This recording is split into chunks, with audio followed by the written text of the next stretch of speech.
Court, ça va être court. Voilà. C'est parti. Alors, bonsoir. Encore un grand plaisir de vous retrouver après plusieurs mois, dire comme ça. Mais ouais. Alors, ce soir, je voulais entamer avec vous le sujet, ce qu'on appelle la boucha. La boucha, ça veut dire la honte, la gêne. Est-ce que c'est une qualité? Est-ce que c'est un défaut? Quand est-ce qu'on a le sentiment de gêne, de honte? Est-ce que quelqu'un qui n'a pas de honte, c'est positif, c'est négatif? Quelle est la force de la honte, la boucha?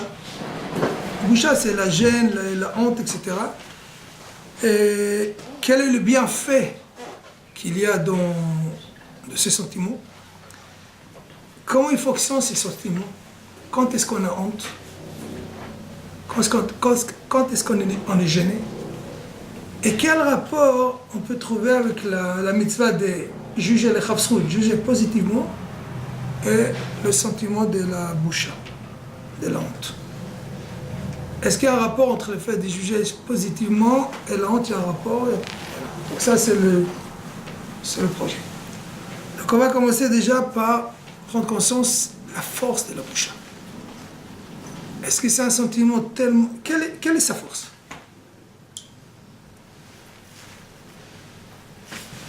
Est-ce que vous avez une idée? Quelle est la force du sentiment de la boucha? La remise en question. D'accord, ça remet en question encore. Le paraître, je pense. Pardon? Le paraître. C'est-à-dire?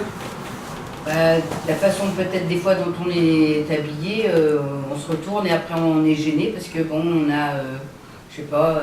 Donc vous dites, vous sentez la honte à ce moment-là. Mais maintenant, est-ce que le sentiment de la boucha, elle a une force? Ce sentiment, est-ce qu'il a une force, ce sentiment? Il amène le regret. Amène le regret. Ça peut nous paralyser complètement, même faire en public, s'adresser à un public ou quoi. Ça La honte, ça peut nous bloquer. Ça dévoile la personne.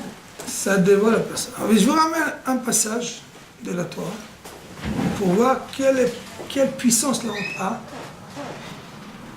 Regardez. Le fameux épisode où Yehuda va juger sa belle-fille. C'est que maintenant, on lui a dit, voilà, ta bru, elle est enceinte.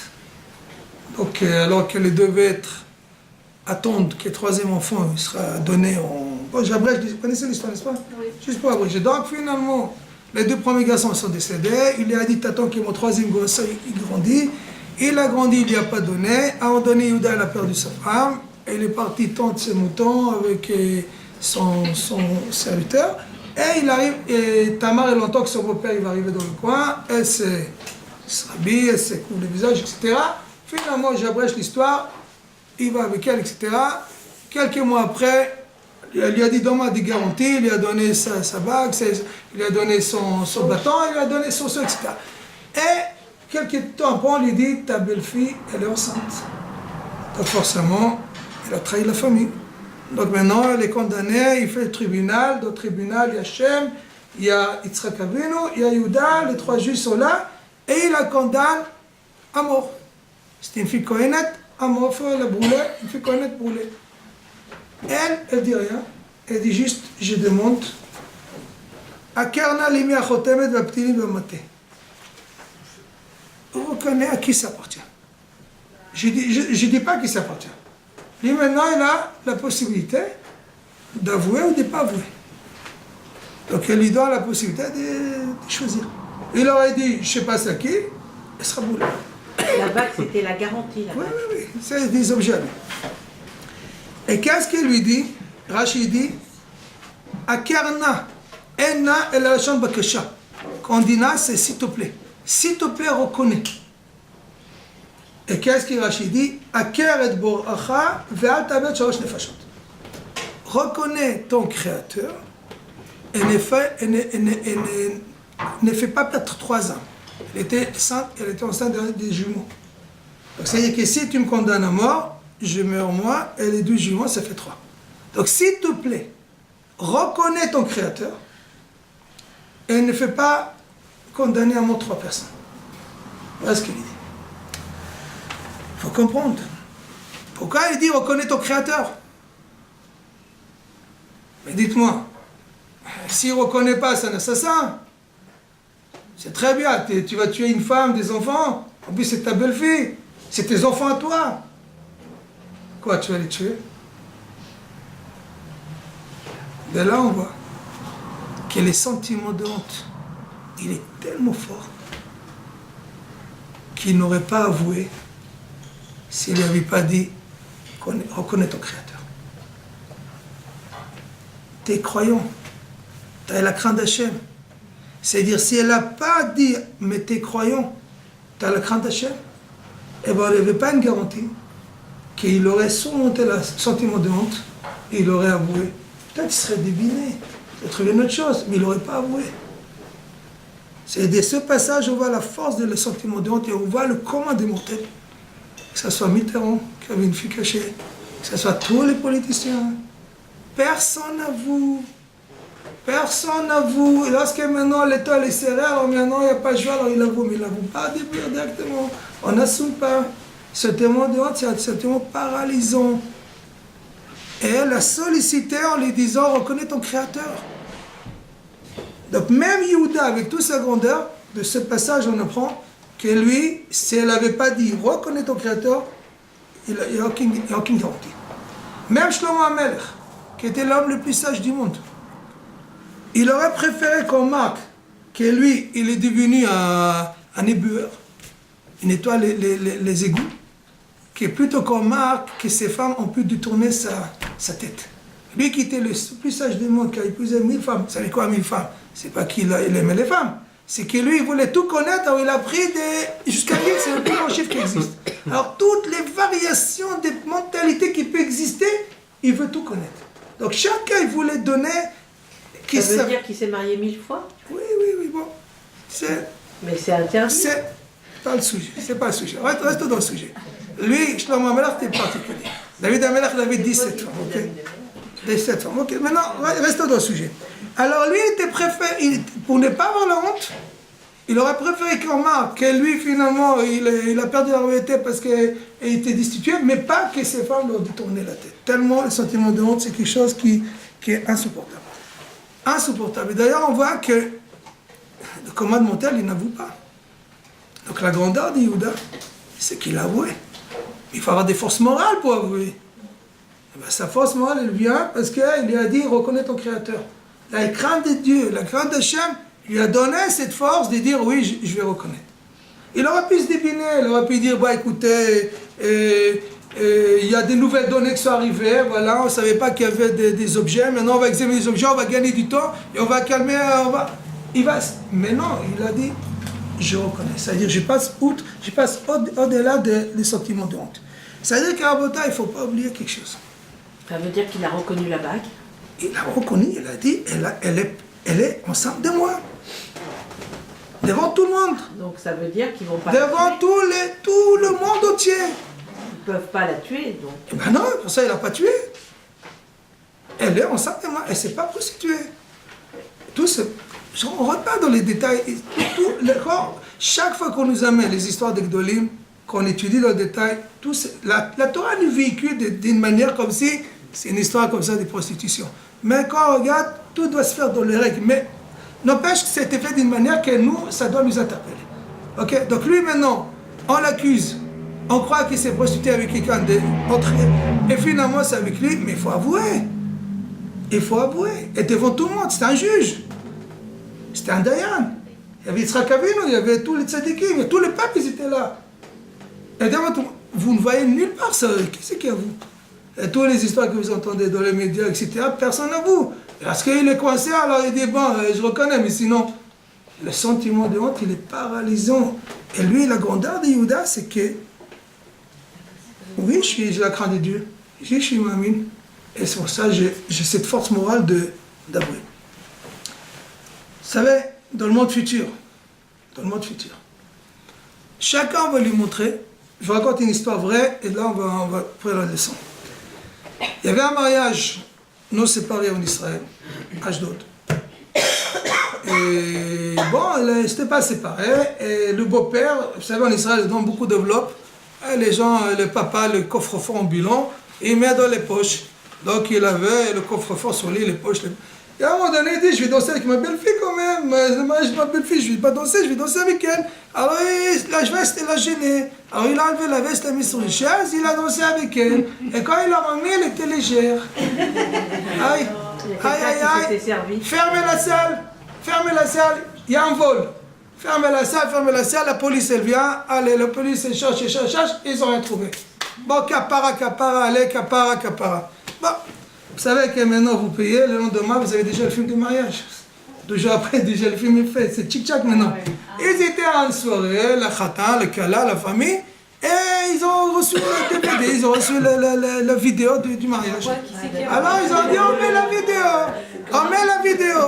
Ils ont mis la vidéo, et tout le monde, on dirait qu'ils n'étaient pas au mariage, ils se regardent comme ça, ça fait même pas 12 jours. Ils s'exaltent tout, machin. Et voilà la scène où le beau-père va danser avec la belle-fille. Et tout le monde regarde. Et il enlève la veste. Et il danse avec elle. Et qu'est-ce qu'on fait? Et dans l'assemblée, pas nous, une personne prend crise cardiaque et décède. Dans l'assemblée, ceux qui étaient en train de regarder le film, une personne prend une crise cardiaque, elle décède. C'est qui? Le beau-père. Mais c'est qui? Le beau-père. C'est le père d'Akala. Tiens, il était sûr. Tout le monde Ça fait était le en mariage. train de voir prendre les enveloppes. Wow. Il n'a pas supporté la honte que tout le monde l'a vu, crise cardiaque. Dans le monde futur, on mettra chacun sa propre vidéo qu'il a filmée avec ses yeux, qu'il a enregistrée avec ses oreilles. Le sous-titrage, c'est « Ah, je suis contente que tu es venue, mais au fond de moi, je préfère que tu ne viennes pas. » Et là, devant tout le monde. Et là, il faut supporter. Il y a quelques années, ça s'est passé ici. Ça, attends, reste. Il faut supporter cette honte. Et ça, c'est une honte éternelle. C'est pas évident. Mais vous savez très bien qu'on peut faire des montages dans un film. C'est avant de quitter ce monde-ci. La tchouva, elle existe. On peut réparer, on peut arranger. C'est la version que quand je quitte ce monde, ce sera la version qui sera projetée. C'est vrai qu'aujourd'hui, je ne suis pas nickel, ok. Et aujourd'hui, s'il montre le film, oulala. Mais, vu que Hachem me dit, on peut arranger les choses avant que tu t'en Quel vas. intérêt il a eu à faire ça? Qui? Mais je n'étais pas avec lui, je ne sais pas. Mais restons dans l'histoire. Restons dans le truc. Donc, en tout cas, voilà. Donc, ça veut dire à Botaï, le sentiment de honte, c'est quelque chose qui est insupportable. Il est tellement insupportable, le sentiment de honte, qu'Yehuda aurait même pu laisser tuer Tamar et ses enfants.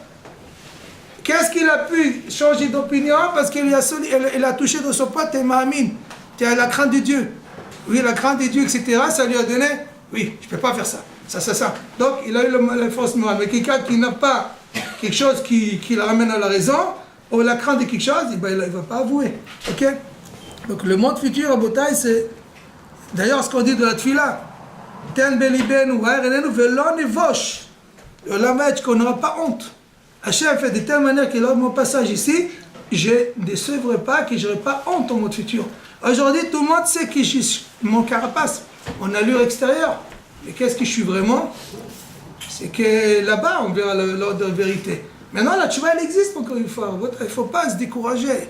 Ça veut dire que ce soir, en sortant d'ici, s'il y a des choses que je pense que bon, il faut que j'en finisse, ben j'en finis. Comme ça, là, au mode futur, je serai que tranquille. Sinon, tout le monde va savoir. Donc, et c'est un monde éternel. Ok? Donc, la crainte d'Hachem, c'est quoi la crainte d'Hachem? Yosef, il avait la crainte d'Hachem.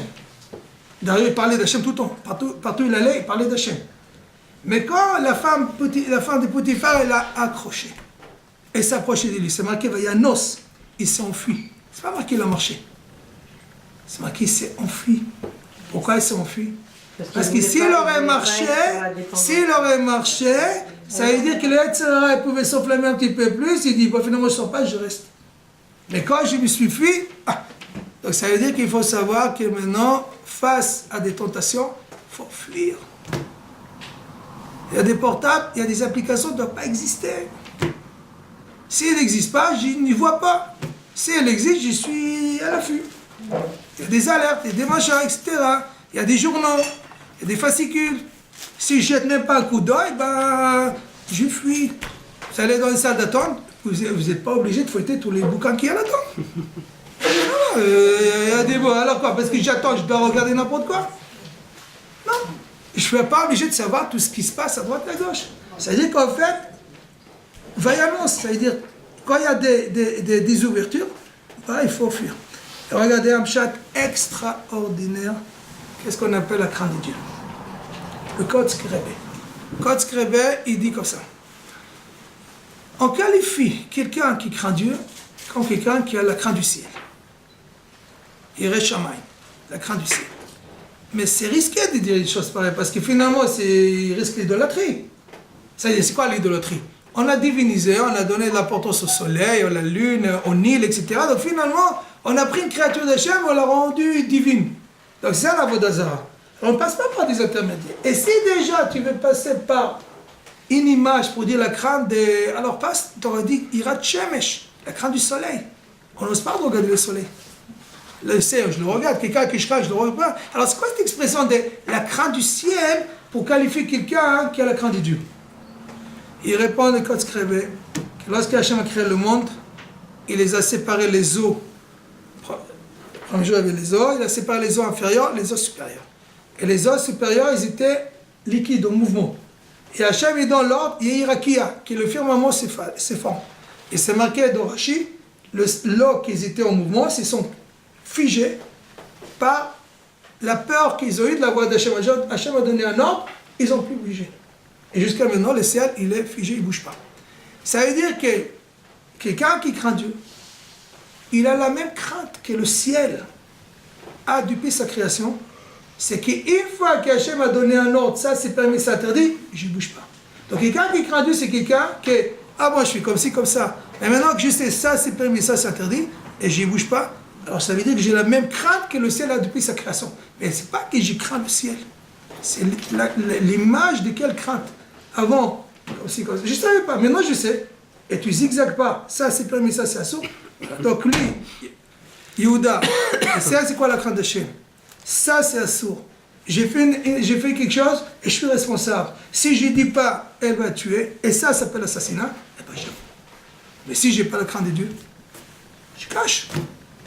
J'esquive. Donc finalement j'ai fait. Ok?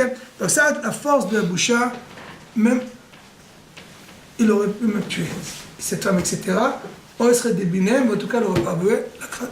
Donc c'est, à quel cas c'est important. Et c'est un sentiment qui est très insupportable.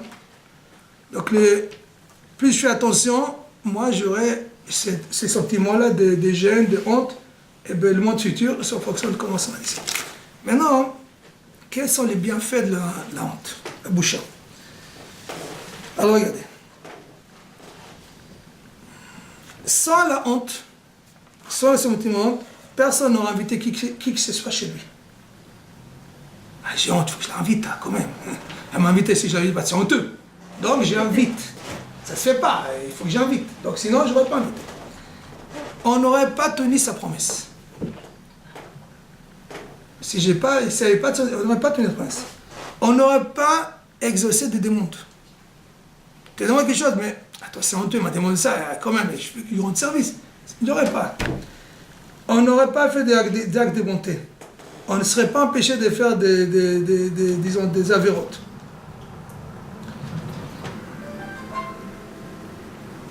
On n'aurait pas honoré les parents. C'est honteux, c'est comme ça qu'on dit avec ses parents. Quand même. C'est quand même. Pourquoi faire alors tu ne vas pas mettre dans Betseba quand même tes parents. Et ça va, peut-être, ça dépend. Je sais pas. Dans les situations qu'on peut garder. Je ne viens pas, c'est-à-dire je ne suis pas dans l'idéal que non, je me débarrasse. Non, je parle que s'ils ont besoin, on ne parle pas de ça. Ils ont besoin, mais pas des enfants, allez, je me débarrasse. Je veux dire, d'accord? On n'aurait pas rendu ce qu'on nous a confié. C'est-à-dire, on dit, par exemple, quand quelqu'un il confie un objet, il n'ose pas mentir devant celui qui lui a confié modé et miktsat. Il ne peut pas mentir devant. Donc, si on n'aurait pas ce sentiment, j'aurais dit non, c'est pas vrai, tu m'as rien donné. On aurait nié. On nie. D'accord? Après, par contre, Hachem, il nous a donné cette sensation qu'on n'a pas honte devant lui. Il est comme, on n'a pas honte devant lui. C'est-à-dire, regardez, le Rav Dessler dit, Nous sommes tous des voleurs. C'est à quoi nous sommes tous des voleurs? Un voleur, quand il va rentrer dans une maison, avant de rentrer, il met la main sur ma visage, s'il te plaît, Hachem, qui ne m'attrape pas. Je vais faire une avéra, je demande à Hachem on a tous des péchés mignons, et on le fait, et on craque, on espère que personne ne le sache. Mais lui, il le sait. Par rapport à lui, je ne me gêne pas, mais par rapport à quelqu'un, alors je n'aurais pas fait. Mais Hachem, il est là ou il n'est pas là? Si il est là, mais je ne me gêne pas. Mais si il était quelqu'un autre ici, je me serais gêné. Donc il nous a donné, il nous a permis de sentir qu'on ne se gêne pas devant lui pour le laisser l'arbitre. Qu'on a plus de mérite. Parce que sinon, il n'y a aucun mérite de faire sa volonté. Dans la bonté d'Hachem, je te dis ce qu'il faut faire, et je te laisse la pression que je ne suis pas là, mais que tu as un mérite que lorsque tu fais ma volonté. Comprenez? Okay. Mais quand maintenant on étudie sur le Moussar, sur le Ramoud d'Hachem, qui c'est Hachem, et plus on s'approche de lui, plus on a ce respect qu'on dit non, ça me retient. Ben, c'est tout un travail. Hachem veut que tu te rapproches de moi par le livre de Moussar, disons, les tfilotes, etc. Et plus tu te rapproches d'Hachem, plus de toi-même, non, je ne peux pas me conduire comme ça. Et ça, c'est ce qu'il veut Hachem, que ce soit un travail qui t'amène, et pas parce que j'y suis là. Si tu respectes la loi parce que j'y suis là, c'est pas méritant. Je veux que tu respectes. Vous savez, toujours je dis, c'est quoi un enfant éduqué? Un enfant dressé. Ce qu'on appelle un enfant dressé, un enfant éduqué. Un enfant dressé, c'est lorsque j'y suis là, il se conduit bien. Lorsque je ne suis pas là, il se conduit mal. Un enfant éduqué, c'est lorsque je ne suis pas là, il se conduit bien. Hein? Alors il a été éduqué. Mais un enfant dressé, lorsque vous êtes là, il se conduit bien. Lorsque vous n'êtes pas là, il se conduit mal. C'est qu'il a été dressé. Le dresseur, il est là, il obéit au dresseur. Un enfant éduqué, c'est lorsque je ne suis pas là, il se conduit bien. Donc Hachem, ce qu'il veut, que même lorsque tu ne me vois pas, tu fais ma volonté, c'est ce qu'il faut. Ok? Maintenant, on va passer au stade de... C'est quoi le... C'est-à-dire, c'est quoi le... Comment ça fonctionne la honte? Comment ça fonctionne la honte? Quand est-ce que j'ai honte? Alors, il y a différentes réactions. C'est le même principe, mais dans différents cas. C'est-à-dire, quelqu'un il faute, il a honte. Quelqu'un il reçoit un compliment, il a honte. Il est génie.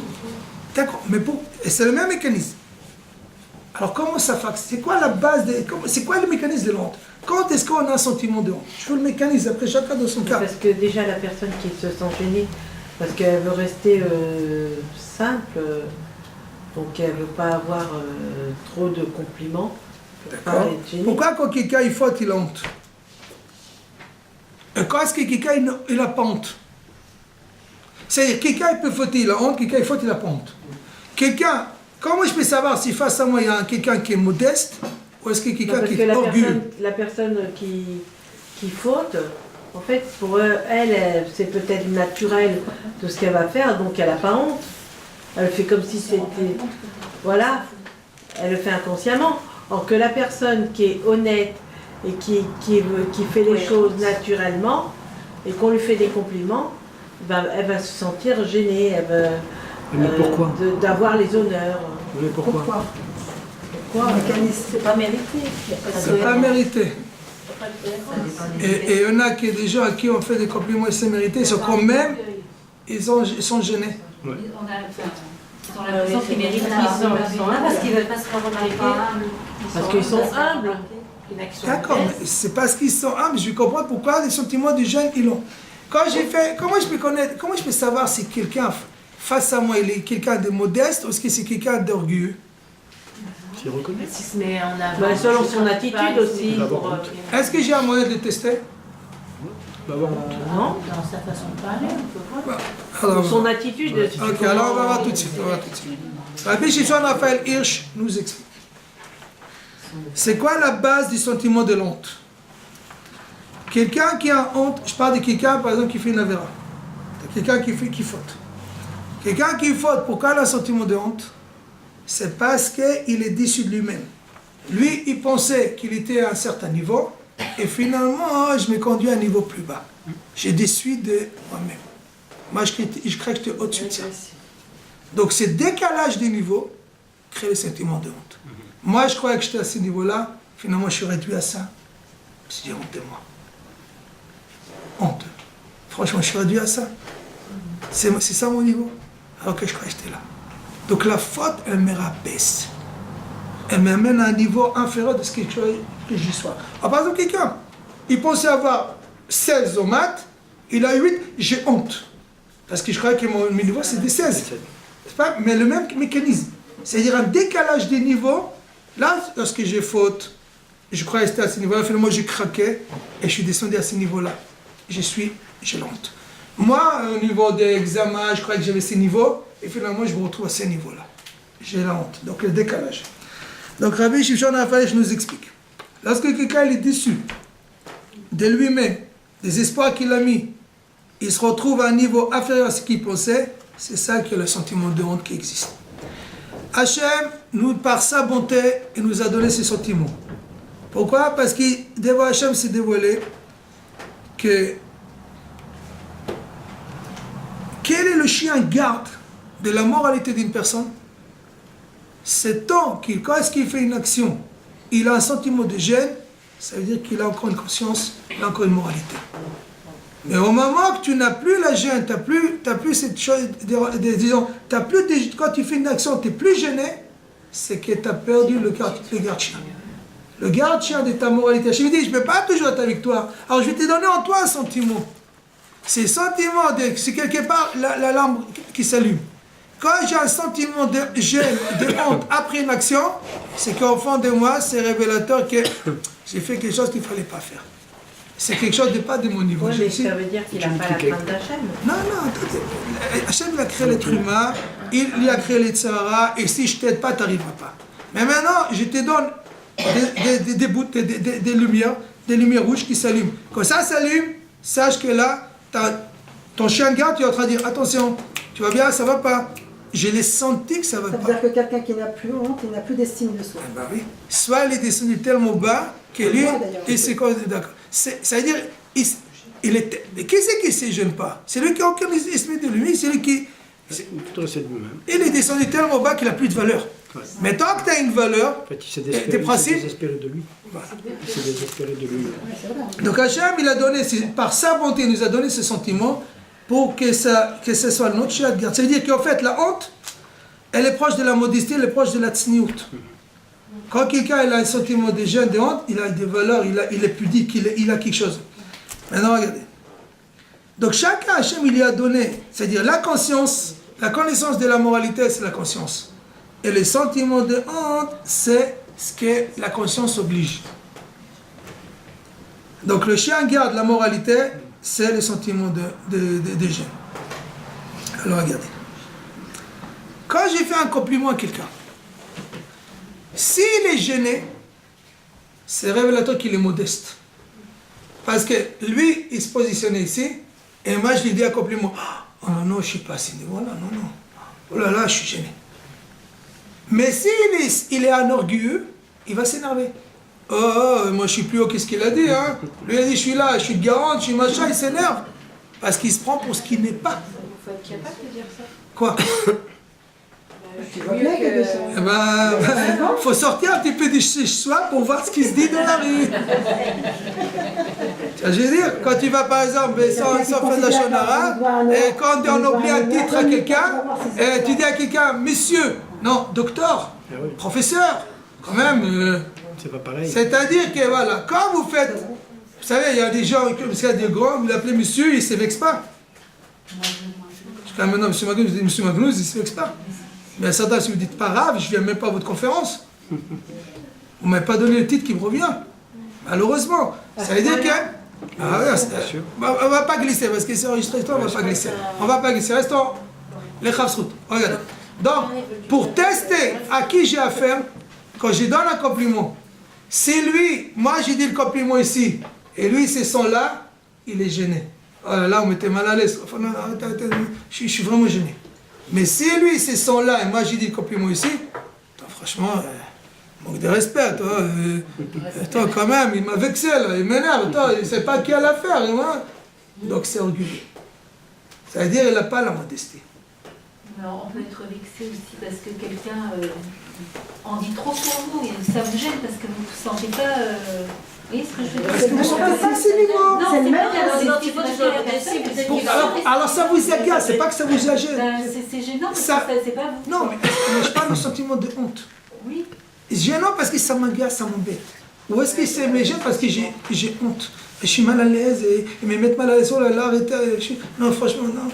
C'est-à-dire, vous me gênez. C'est trop, quoi. Alors, c'est trop, ça devient agaçant. Mais c'est pas le sentiment de gêne, ça m'agace. C'est pas le sentiment de gêne. Le sentiment de gêne. Et toi, ils ont dit que je suis comme ça, mais je ne suis pas à ce niveau-là. Donc, c'est le baromètre. Oui, mais Oui, madame. il peut y avoir aussi des manipulateurs et des manipulatrices qui C'est ça, peuvent bien sûr. se faire passer pour des gens honteux et qui ne le sont pas. Bien sûr, c'est ça. Et les gens, comme il y a des gens, vous savez, hein, malheureusement, comme il y a des gens à la maison, et c'est des dictateurs, c'est tout à l'extérieur, c'est des anges. Oh là là, il est serviable, il est machin, il est adorable, nana, et chez lui, c'est un dictateur. Ok, ça existe. Mais le vrai, vous savez, je vous dis ça, c'est marqué de Rav Chaim Vital. Comment détecter celui qui dit avoir honte et qu'en réalité... Je vais dire, il y a la DVD à la fin. Hein. Il y a le DVD. Ça veut dire on peut tricher à un moment donné, le DVD, il se diffuse. Et le Rav Chaim Vital. Rav Chaim Vital, qui est le Rav Volbi Lamed dans l'Adracha les Khatanim pour le mariage, il dit, c'est lui qui est serviable, qui rend visite aux malades, qui prête de l'argent, qui fait beaucoup de mitzvot. C'est sûr que Be'olam Haba, il aura du salaire, etc. Mais à une condition, que chez lui à la maison aussi, il était serviable, il était gentil, etc. Lorsqu'il n'y avait pas les paparazzis, il n'y avait pas les caméras, il n'y avait personne. C'est si quelqu'un chez lui à la maison, il est serviable, il est gentil, même avec sa femme, il était bon, alors tout ce qu'il a fait à l'extérieur, ça va compter comme mérite. Mais si à l'extérieur, tu es passé pour un gentil et chez toi, tu es un dictateur, tu t'es moqué de tout le monde, tu n'auras pas ce salaire à l'extérieur. C'est-à-dire, c'est à l'intérieur qu'on n'a pas les caméras, et ça, c'est la vraie valeur, ça, la vraie gentillesse. Ouais, ça, c'est la vraie gentillesse. Donc, quand on dit, par exemple, quand on dit Malbin Penav Arabim, quand on fait la honte à quelqu'un en public, c'est plus grave ça. Pourquoi? Parce que tu relèves toute la dignité, tu l'annules. C'est-à-dire, il n'y a plus de valeur, plus rien. Ok? Bon, on a combien de temps encore? 5 minutes. 5 minutes. Alors, 5 minutes. Quel rapport avec juger les chafsrout et les sentiments de honte? Est-ce qu'on a un rapport entre juger les chafsrout, juger favorablement autrui? D'abord, est-ce que c'est une mitzvah entre toi et ton ami, un adam et chavero? C'est des relations humaines, c'est un bon conseil. Ou est-ce que c'est une mitzvah entre toi et ton créateur? Est-ce que j'ai intérêt à juger le chafsrout? Oh non, si je ne juge pas le chafsrout, ok, ben tant pis. Est-ce qu'en jugeant le chafsrout, le gagnant, c'est celui qui juge? Ou est-ce que celui qui... Est-ce que juger le chafsrout, c'est moi qui est gagnant? C'est quoi ce Juger favorablement. Juger pour le bien. Juger favorablement une situation. Est-ce que le gagnant dans cette histoire, c'est celui qui juge? Les deux. Pour qu'on ne mette pas une croix sur lui, etc., on lui donne une chance? Ou est-ce que non, c'est pour moi l'intérêt? Et si c'est pour moi, alors quel intérêt j'ai à juger le chafsrout? Est-ce que c'était une mitzvah pour avoir des bonnes relations humaines? Ou est-ce que c'est une mitzvah et toi ton créateur? Alors, est-ce qu'il reste 5 minutes? Je ne vais pas dépasser. C'est sûr que c'est une mitzvah, ben adam le chavero, pour les bonnes relations, etc. Quelqu'un, nul n'est infaillible. Chacun il peut y glisser, mais en jugeant favorablement, on donne une chance, on rétablit, on peut repartir, on peut arranger les choses. Donc c'est sûr que celui qu'on juge favorablement, c'est... Mais le chidouche de ce soir, le mari dit ce qu'il dit. C'est moi, j'ai intérêt à juger le chafsrout, parce que c'est aussi dans ma relation avec mon créateur que je vais gagner énormément. Alors regardez la relation, regardez l'analyse. Celui qui est effronté finit par fauter. Quelqu'un qui est effronté finit par fauter. Pourquoi? Parce qu'on a développé depuis le début de la soirée. Qu'est-ce qui me freine de faire une avéra? C'est les sentiments de honte. Mais si je n'ai plus le sentiment de honte, alors je fais la avéra. Je ne me gêne pas. Mais tant que j'ai un sentiment de honte, oh là là, c'est honteux, chemin, tout le monde va parler de moi, etc. Ouh, waouh, ça me retient. Ça ne se fait pas, n'ose pas, donc ça me retient. Mais si je n'ai pas sentiment de honte, eh bien, il n'y a rien qui me retient, eh bien, j'ai fait cette action. Donc, celui qui est effronté finit par fauter. Celui qui le voit, le premier, il le voit, il est encore gêné. Le deuxième, moins gêné. Le troisième, moins gêné. Le quatrième, il ne se pose pas de questions, parce que finalement, voilà. C'est troisième point, hein, le Chilul Hashem. Pourquoi le Chilul Hashem c'est si grave? C'est quoi? Qu'est-ce qu'on appelle profanation le nom d'Hashem? J'ai appris ça de Rav Khan, Shlomo Khan. Halal, c'est un cadavre. Et qu'est-ce qui lui manque à ce cadavre? La Neshama. Donc la Neshama est sortie. Chilul Hashem, c'est se conduire comme si vider la présence d'Hashem de lui. Et je me conduis comme s'il n'est pas là, ça c'est plus grave. Tant que tu fautes et tu sais qu'Hachem il est là, il est l'effort, Hachem il est indulgent, mais quand tu te conduis comme si je n'existe plus, ça c'est grave. Chilul Hachem c'est la gravité parce que tu conduis comme si Hachem n'est pas là. Vider la présence d'Hachem du lieu. Ça c'est Chilul Hachem. Alors au niveau de Chilul Hachem, quand quelqu'un il transgresse une action comme ça publiquement, les gens qui voient, ils disent finalement cette mitzvah n'est pas si importante parce que finalement il a aussi l'offrande. Donc il a refroidi les gens qui ont vu faire cette avéra, l'importance de la mitzvah. Si je fais le bilan, cher public, quand moi j'ai juste favorablement quelqu'un, je suis en train de dire c'est pas possible qu'il a fait. C'est pas possible qu'il a fait ça. Donc s'il n'a pas fait ça, et pourquoi c'est pas possible? Parce que c'est important. C'est une mitzvah chashuvah. Donc déjà dans ma tête c'est une mitzvah très importante. Donc c'est pas possible qu'il a fait. Donc si lui il n'a pas fait, être le premier à le faire, il faut être effronté. Mais moi, je vais être le premier à venir le faire. Chas v'shalom. Donc ça me protège à moi de ne pas venir faire ça. Mais si je ne le juge pas favorablement, donc il a fait cette action. Donc finalement, il a amoindri l'importance de la mitzvah. Parce qu'il a osé faire ça. Et puisque je ne suis pas le premier, si moi je me retrouve dans la même situation, j'aurai moins de freins de ne pas offrande parce que je ne suis pas le premier. Et regardez une situation classique. Vous ouvrez le frigidaire. Vous avez fait un gâteau et une trace des doigts. Le petit gamin, il a encore du chocolat là. Il ne faut surtout pas lui demander qui c'est qui a touché. Il va dire c'est pas moi. Parce qu'il ne sait pas quelle est sa conviction ici. Il va mentir. Tu ne lui demandes pas. Pourquoi tu as touché? Qu'est-ce qu'il dit? Mais elle aussi, elle a pris. C'est quelqu'un d'autre, il l'a fait, je me sens à l'aise. C'est la nature humaine. Donc quand on juge favorablement, on dit non, c'est pas possible. Trouve-toi une excuse X, Y. Donc si lui, il n'a pas fait ça, et pourquoi? Parce que c'est grave cette action. Alors déjà dans ma tête, je montre que c'est une chose importante. Et puisque lui, il n'a pas fait, être le premier, il faut être vraiment affronté, il faut avoir vraiment aucun respect de soi-même, il faut vraiment avoir aucune valeur. Moi, je viendrai faire ça. Donc ça me protège de ne pas venir tomber. Sinon, je me fragilise. Donc en fait, quand on est dans une société où les gens ont des valeurs, que des gens ils se travaillent, nul n'est infaillible. Mais le fait que je craque et ces sentiments, je me travaille, donc j'arriverai un jour. Ça élève la société. Mais sinon, si on est dans une société qu'on a honte de rien, ben c'est une société qui va à la dégradation totale, il n'y a pas de limite. Et on voit qu'il n'y a pas de limite et ça va, et on ne sait pas ce qu'ils vont nous inventer encore pour trouver des sensations, chemichement, etc. Voilà, peut-être.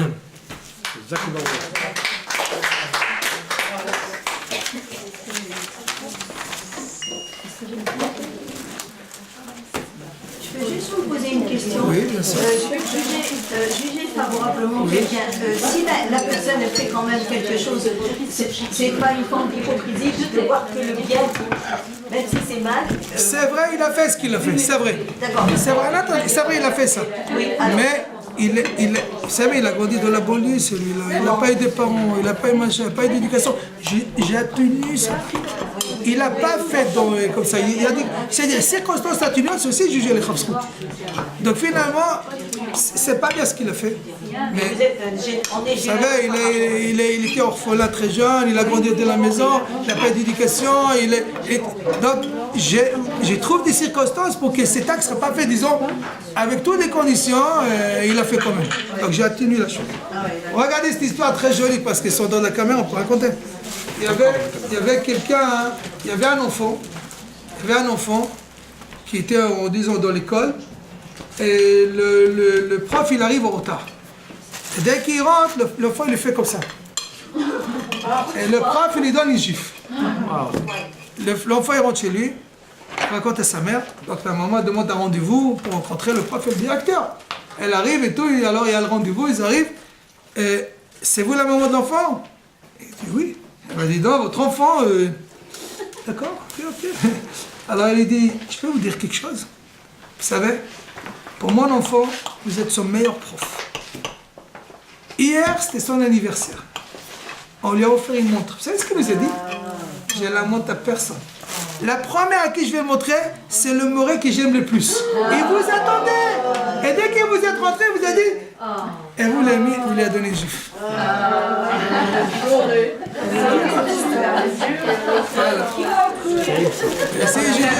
Il avait mal interprété. Et là, je vous fais une devinette. Une devinette toranique maintenant.